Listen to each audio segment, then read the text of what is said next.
Welcome to Shadow Tale Audio, where the darkness whispers and the stories never sleep. Turn off the lights and let the night begin. Part 1.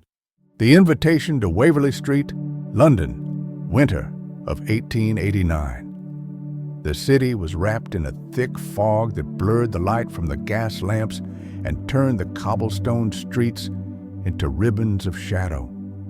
Every breath of air carried the scent of smoke and damp stone. They say every corner of London hides a secret, and some secrets should never be unearthed.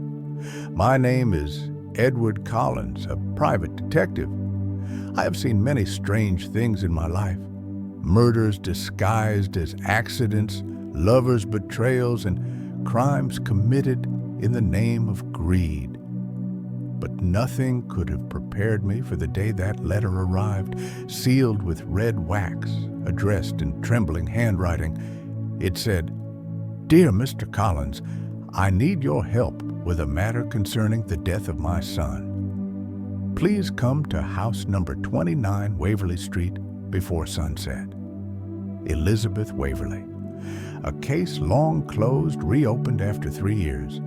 Why would a grieving mother call me now, on the very anniversary of her son's death?" Curiosity triumphed over reason. I left my office before dusk and followed the narrow roads westward, where the city's hum faded into silence. Waverley Street was a forgotten part of London, lined with withered trees, damp walls, and houses that seemed to lean toward one another as if whispering secrets. Number 29 stood at the end of the lane. It was tall, 3 stories, its windows dark and uninviting. Dead ivy clung to the walls like veins on a corpse. I had the strange feeling that the house was watching me. When I knocked, the door opened slowly. A woman dressed in black appeared. Her eyes were sunken and tired, her face pale and drawn with sorrow. "You must be Mr. Collins," she said softly. "I am Elizabeth Waverley."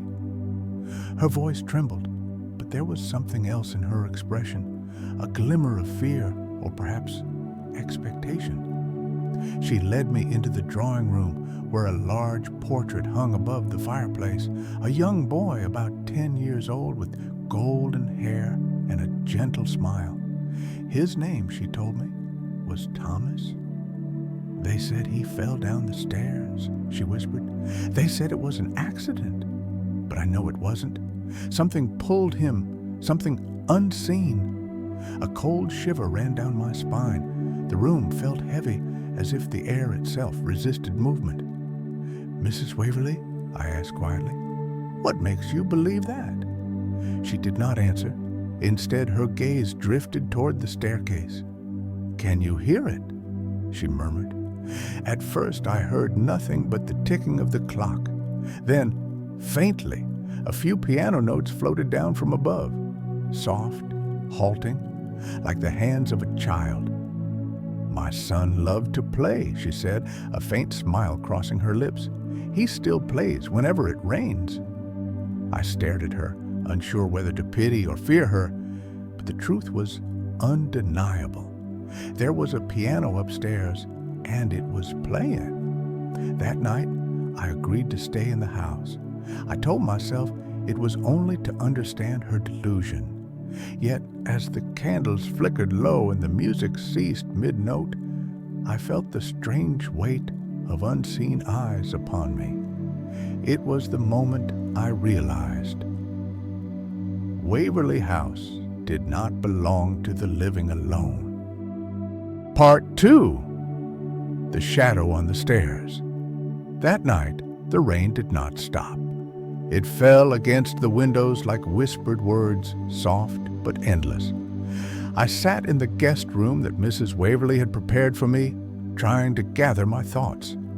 The letter, the strange piano music, the sorrow in her eyes, it all lingered in my mind, refusing to rest.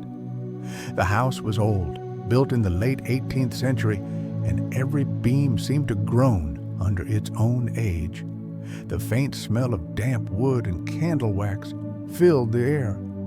Somewhere down the corridor, a grandfather clock ticked steadily, marking each passing second with painful precision. I decided to take a walk through the house before midnight. Perhaps my mind would calm if I could convince myself that everything here had a rational explanation.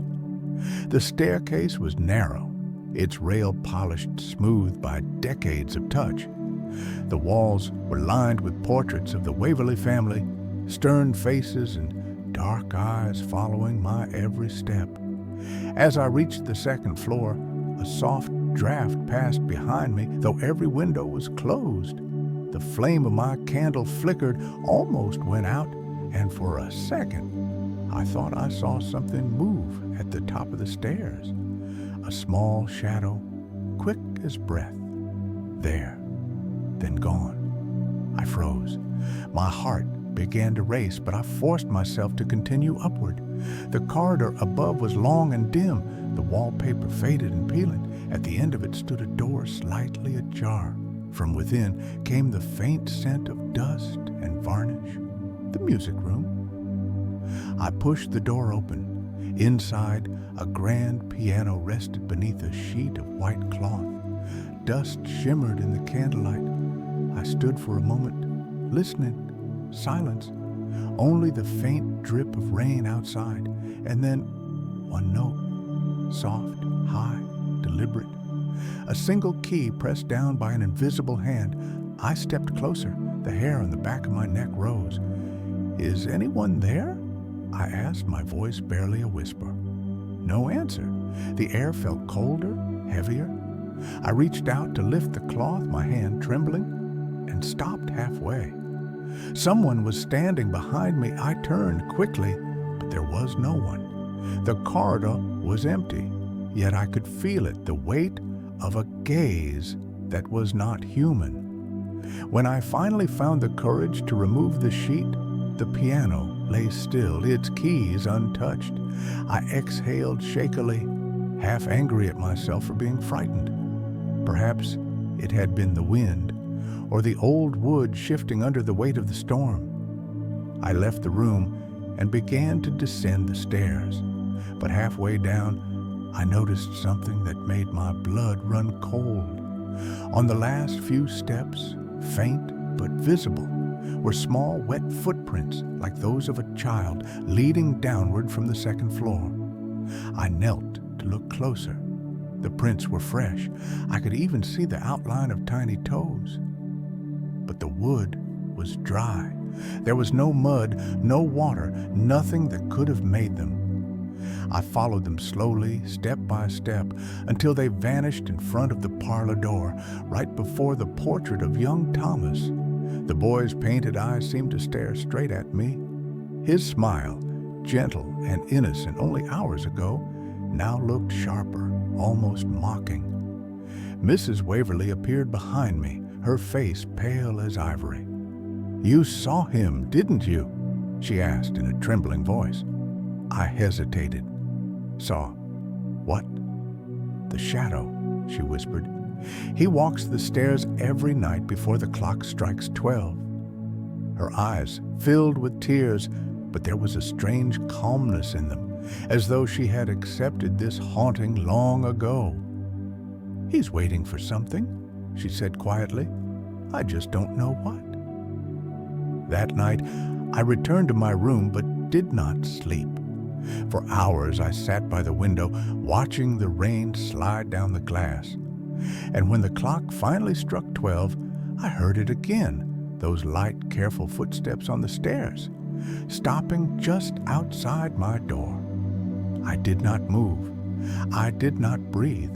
And after a moment, they faded away, leaving behind only silence and the faint smell of something cold, like river water. Part 3. The box beneath the floor. The morning after was pale and silent. The rain had stopped, yet the house still carried the chill of the night before. I found Mrs. Waverly sitting by the fireplace, her hands wrapped around a cup of untouched tea. She looked as though she had not slept in years. "Did you hear it too?"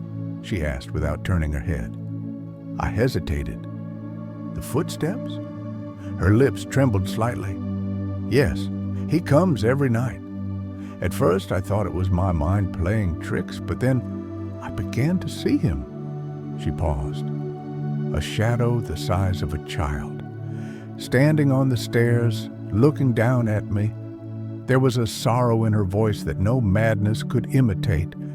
Whether I believed her or not, I knew something unnatural was rooted in this house. I asked her to tell me everything about the night her son died. Her eyes glazed over as though she were watching the scene replay before her. "It was a Sunday evening," she began. "Thomas was playing upstairs. I was in the kitchen when I heard a loud noise, a crash, then silence. I ran to the stairs and found him lying at the bottom, his neck twisted. They said he slipped. But there was something else. His hands were dirty, as if he had been digging in the garden or somewhere." She broke off, staring into the fire. 2 days before he died, he told me he had found something under the floorboards of his room. A secret box. I didn't believe him. I wish I had her words set a spark in my mind. A box beneath the floorboards. I asked to see Thomas's room. The door creaked open into a small, lonely space. The wallpaper was torn near the corners. A wooden toy train lay forgotten on the floor. Everything was covered in a thin layer of dust, untouched since the tragedy. I knelt down and began tapping along the boards. Hollow, solid, hollow again. One section near the bed gave a faint echo. I pried it open carefully, and there it was, a small wooden box tied shut with a faded red ribbon. Mrs. Waverly gasped softly. "That's it." It wasn't lying. Inside the box lay a few strange items. A small brass key, an old photograph of the house taken many years ago, and a folded piece of paper, stained with age. I opened the paper. It contained only a short line written in a child's hand. "He told me not to tell Mother. He said the man under the floor would get angry." A chill crept down my spine. "What man?" I whispered. But the question felt wrong, as if speaking it out loud might awaken something. The photograph caught my attention. In the image, the house looked almost the same, except for one thing. Standing at the upstairs window was a faint silhouette of a man, tall and thin, with one hand resting on the glass. His face was a blur, but I could swear his eyes were fixed on the camera. "This picture," I said quietly. "How old is it?" Mrs. Waverly frowned. "It was taken when my husband was still alive. Before Thomas was born, your husband, he died in this house?" "Yes, in that very room," she replied, her voice trembling. "He fell ill and never woke again." The air grew heavy. The truth was beginning to take shape, though it frightened me to see its outline. If the boy had found something connected to his father's death, something that was never meant to be seen, it might explain the whispering, the music, the shadows that roamed the stairs. But still, one question lingered. Who or what was the man under the floor? That night, I sealed the box again and kept it near me. I wanted to examine it further in daylight, but as I drifted toward uneasy sleep, I thought I heard a faint tapping from beneath the floorboards. 3 slow, deliberate knocks, coming from the very spot where I had found the box, as if something below wanted it back.